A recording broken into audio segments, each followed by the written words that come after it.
All right, and now for the final part. In this segment, Simon and I talk about what we feel is necessary to be done if consoles are going to continue into a ninth generation. Here you go.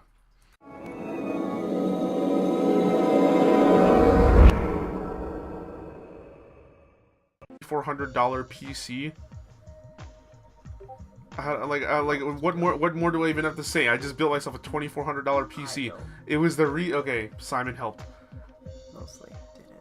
I purchased $2,400 worth of parts so that I could have a god tier PC. There, you like that better? Yes. There was the reason I wasn't able to make a video for like 2 months. Yeah. I bought that for performance. You don't buy a console for performance. You buy it because you put a game in there and you know it works. Mm-hmm. Like the whole like I feel like that's something that PC gamers did that we shouldn't have done. Is that we brag too much about like our performance and stuff like that, and so now the little kids that play on consoles want to feel like us, and so it's kind of like like a kid that aspires to be like his parent.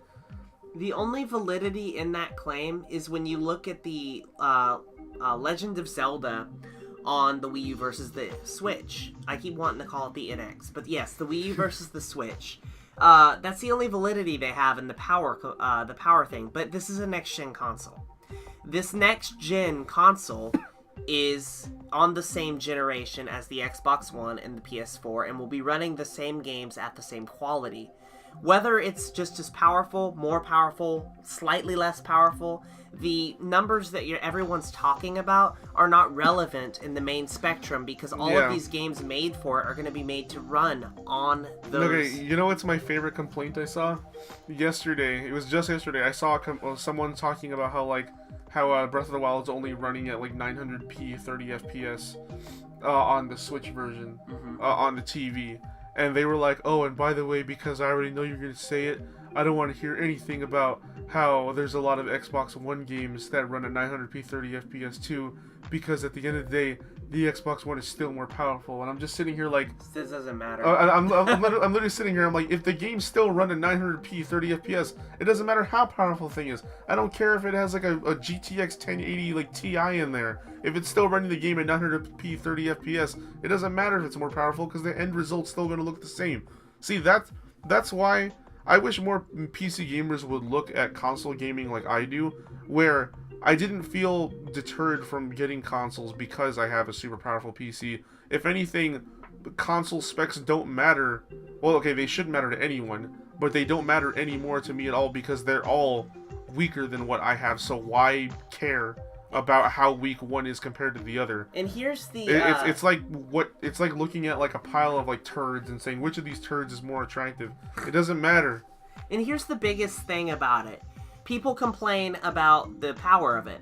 Well, when you make a console game, when you make the console version of that game, you're going to be optimizing it to many, many, many, many more times the grade that you'd be optimizing it for PC. And the reason for that is because you're optimizing it for a specific card, specific processor, specific board, a proprietary operating system. Everything is the same for every single console you're optimizing it for, so you can optimize it to a much, much higher degree, as opposed to a PC where everybody has all of these different aftermarket parts. Yeah, and see, something else that I want to stress is that people often say that Nintendo's too far behind, but have you ever stopped to consider that maybe just Microsoft and Sony are moving too fast?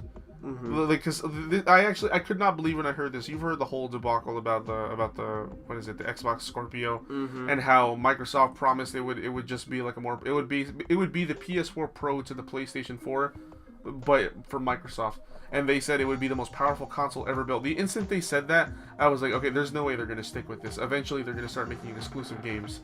Eventually, this is going to be their next-gen system. Yeah. And sure enough, there's rumors and stuff coming out right now from devs that have seen the dev kit. Oh, by the way, there is no dev kit. It's so on par with high-performance computers, they just say, make a game for PC, and it'll run here. Like they're literally just trying to make a watered-down, like simplified but like less like freedom PC. Like it doesn't feel like a console anymore. Like I feel like they're basically trying to make like a Steam machine, but like for Microsoft now. Yeah, and that's the thing with it as well, is they also mentioned that you'd be able to play Xbox games on Windows 10 if you have what was it? It's called the Xbox Play Anywhere program. Yeah, and I feel like Microsoft's shooting themselves in the foot horribly with the Scorpio. In the same way Nintendo's not marketing the Switch as a handheld, Microsoft needs to market the Scorpio as a next-gen console. Yeah, because like okay, the only people that the Scorpio would even attract is the very small demographic of people that fit the criteria of A, owning a 4K TV, and B, not already owning the base Xbox One. And there's the thing as well, or the people that are complaining that, hey, it's more powerful even if it runs at the same, And I'm specs. yeah, and I'm sitting here like, okay, the Switch is a $300 new console. I'll buy that, but I'm not gonna buy a $500+ new console just to play the same games I already own, but slightly nicer. And that ties in perfectly to the example we just made that it's a console. They're all the same. All the games are going to be made for that generation to run on basically That the generation least hardware. They're going to be made to run on the least powerful of all the consoles out. It doesn't matter how much more powerful your console is, because every game made is going to be running. It has to run on the lesser denominator. Yeah, it's going to be running at the same rate no matter which console you have, because every game's made for the slowest console out right at the moment. So yeah, okay, so the Switch is slower than the Xbox One, PS4, okay, but every game made for that generation is going to be made to run on the Switch at least, and it won't be running at any less of an frames per second or any less of a pixels. And it'll run the same on the Switch as it will the Scorpio. So it doesn't matter how powerful your console is. It really doesn't. It's not like PC gaming. There are no settings as far as video settings that you can go into and say, oh, well, I want to play this at 4K. I want to play this at 1080. If there are settings like that on the Scorpio, they better not call it a console. Like, just say this is our new brand PC. Yeah, like, exactly. That's not a console anymore. Mm-hmm. And another thing that upsets me about that is that they're trying to like push. Okay, because I feel like Microsoft and Sony are too afraid to innovate. They just keep coming out with consoles. They keep coming out with consoles. Like Nintendo will live on for a while because they're not afraid of innovation. But Microsoft and Sony, they're afraid of innovation because they're afraid that like they'll get called gimmicks and stuff like that. And so right now, the only thing they really are pushing for are VR and 4K, both of which are way too costly to be like viable to the mainstream consumer.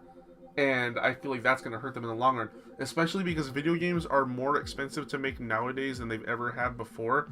Like, it costs millions of dollars to make video games nowadays, and a lot of times the games just don't sell well enough, and like the companies end up like losing money, and that's why they have to like just like fill games with DLC and stuff like that. Mm-hmm. And consumers hate that, but you have to understand, you're asking for bigger and better games. They need more and more ways to make back the money that the cost of making that game.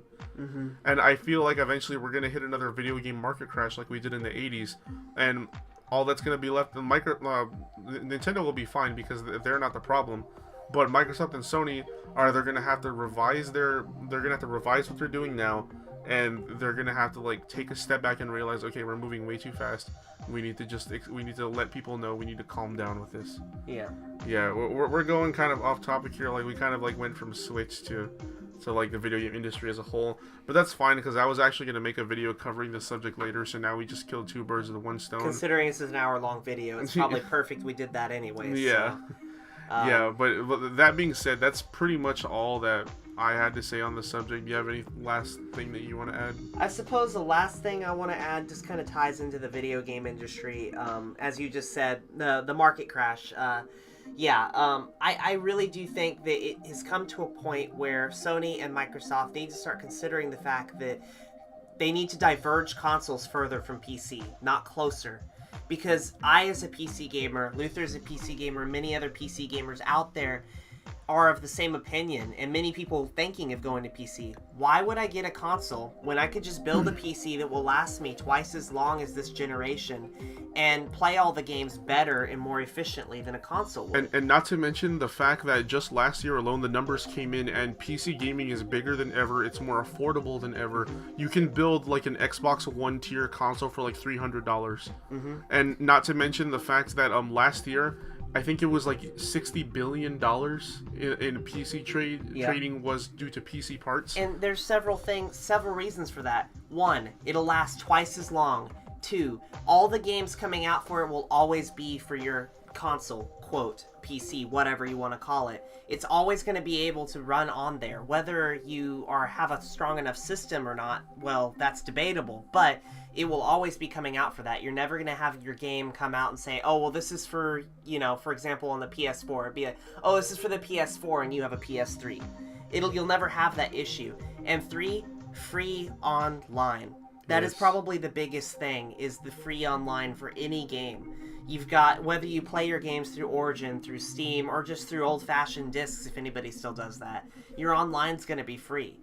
And that's possibly the biggest reason for me, because if you consider it, if you're getting PS4 Plus, if PS Plus or Xbox Live, you're paying $60 a year for your internet service. And if you have it since it came out, was at 3 or 4 or 5 years, 60 times 5, I mean, you're getting up there in cost. You've already paid for a gaming PC with how much you've spent playing online. Yeah, and not to mention the fact that like gaming on PC is so streamlined and simple. Like just earlier today, I was live streaming myself playing an old game. Maybe you guys remember Spore from like 2008. I recently picked up the game again. I'm just like going through a nostalgia trip, just playing the game again. So I was live streaming with my friends. And then after a while, I took a break and I just immediately jumped into Overwatch, still streaming. Played Overwatch for a couple hours. And that's a big thing. Then Simon came over, brought his PC. He hooked it up right next to mine, and we played a couple matches of Titanfall 2. Like, it's just switching back and forth, and it's like so simple to do all of this. There's no such thing as backwards compatibility, because like Luther said, I was playing Star Wars Battlefront 2 with my cousin Sam a couple days ago.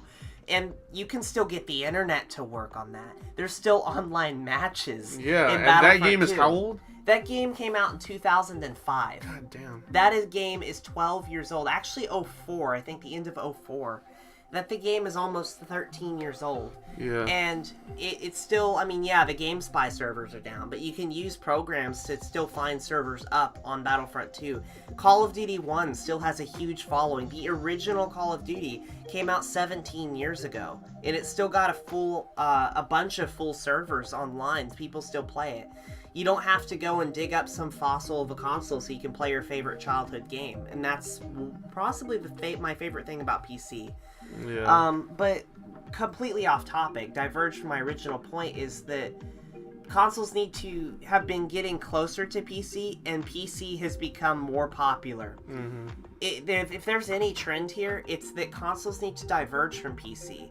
They need to have gimmicks like Nintendo does. They need to still stay powerful and still be evolving. There's nothing wrong with being powerful console, but add something to your powerful console that will not make me question, well, why would I do this when I can just have a more simpler time on my PC? And literally the only thing that consoles have going for them right now are their exclusives. And it's not just that, it's the fact that the average consumer still thinks that PC gaming is more expensive than it actually is. Which it isn't. It's gotten so cheap lately. I mean, like Luther just said, you can build an Xbox One to your PC case and everything for about $300 to $400. Yeah. And you're saving money in the end when you're not paying for online. Yeah. Not to mention you've got all game sales, Steam summer sales. Good lord. Yeah, like Titanfall 2 and Dishonored 2 and Battlefield 1 all came out like around like the end of last year, and I got all of them off for half price. And then you've got Steam summer within sales. within like a month or two of their release too. Games are tax free on Steam, so you're saving money there as well. Not to mention, I've mentioned free online so many times because it's such an important point to me. But you've also got the games you buy, they're downloaded. They're right there on your computer. You don't have to go fumbling for a disc, risk it getting scratched up. And you can do that on a console too. But you only have a limited amount of space on a console. I mean, I have a 1 terabyte hard drive on my computer, and that's considered small in the PC. Dude, my computer has 6 terabytes. Exactly. 2 of them are on solid states. Exactly. And on a console, that's, I mean, how many Xbox Ones is that? Like 12 or 13? Exactly. See, and something else that I want to point out here, like, we need to start wrapping this up because it's getting pretty long. But one last thing I want to point out here is the fact that with consoles, I feel like I was saying earlier, how they're getting like afraid of innovation. That's why I want the Switch to succeed more than anything, because I feel like if the Switch succeeds, maybe Microsoft and Sony can learn something that I think will definitely help, like ebb them away from like looking like a PC, is if they say, oh look, the Switch did really good and the games load really nice and quickly because they run off of cartridges instead of discs. Maybe in the next gen Xbox and the PlayStation 5 we should do that. And not only would that help games run a lot faster and you could store games bigger, but what's it called? They wouldn't have to like have such huge onboard storage, which would help cut down on prices. And also, disk drives are very bulky pieces of hardware. Like a console that doesn't have a disk drive would be very sleek. A Switch. Yeah, exactly. See, like you see how sleek that thing is. It was so sleek they could turn it into a handheld without the disk drive. To mention the loading times, that was one thing I did forget to mention earlier on the Switch. Yeah, like the loading times are crazy fast. Yeah, for yeah. Splatoon. Like I think that the loading time for Breath of the Wild on the Wii U was like 40 seconds, and on the Switch it was like 8 seconds or 10 seconds, something like that. Yeah. Well, coming up to an hour, I guess we should probably start wrapping this up. Yeah, we should wrap this up. Before we go, I just want to say one thing. If there's any game that I want, aside from Pikmin 4, any game that I want to come out on the Switch...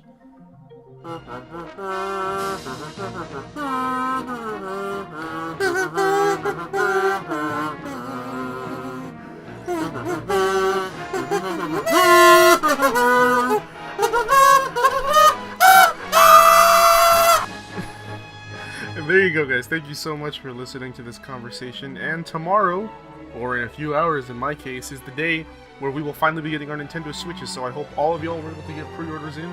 Thank you very much for taking the time to watch this video. And here's to an awesome next generation of Nintendo games. Thank you for listening.